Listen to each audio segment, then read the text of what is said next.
Is cell phone radiation an actual health hazard? Well, that's the growing debate in Mumbai. And while there still is no concrete link or no scientific evidence established so far between cell phone radiation and health problems, a number of housing societies in the city are now demanding that cell phone towers be removed from their premises. Now, in response, the Maharashtra government has appointed a committee of experts, both doctors and scientists, to examine whether there is a need to regulate this. Varli Sagar in upmarket South Mumbai, home to some of Maharashtra's top politicians, among them Union Minister Vilas Rao Deshmukh. A building which has voiced one of Mumbai's growing concerns, with residents demanding that the cell phone tower on top of their buildings be removed, fearing that it would be a health hazard. So far, there is no proven link between electromagnetic radiation or EMR from cell phone towers to health problems. But there is growing concern about its potential to cause health hazards. Even experts are saying their radiation levels need to be monitored.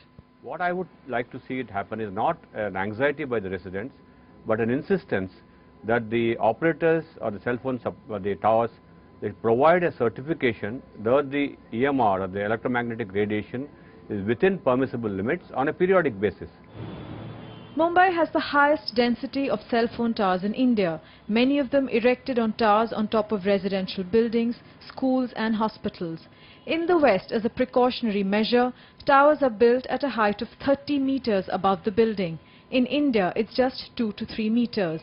Radiation levels around cell phone towers in many countries are closely monitored by independent bodies. Not so in India.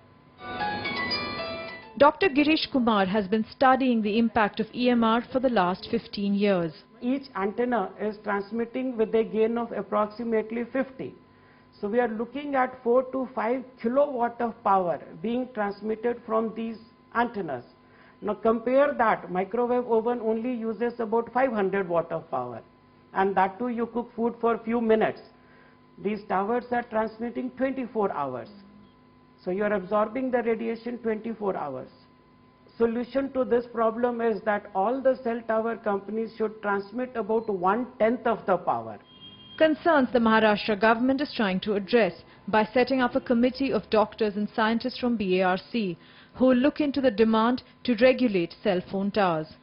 From whatever data we have, there is no substantive evidence to prove that the electromagnetic radiation from these towers is in any way linked to any health hazards. The government has formed a committee to look into these issues. The committee would have members from the Department of Health, Department of Environment and Urban Development.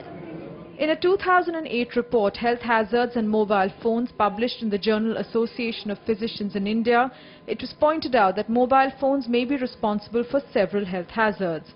Tissue damage due to exposure to high radio frequency levels, high daily usage could trigger brain tumors, fatigue, nausea and digestive disturbances, and EMR could affect functioning of pacemakers. In a statement to NDTV, the Cellular Operators Association of India said there is no convincing scientific evidence that radio frequency signals from wireless networks cause adverse health effects. Not an argument many are buying. Radiation of any kind is bad, whether it is due to X-ray or due to ultraviolet. So till we know the result, we should not have any cell tower in the vicinity of residential areas. In Mumbai, Shai Venkatraman for NDTV.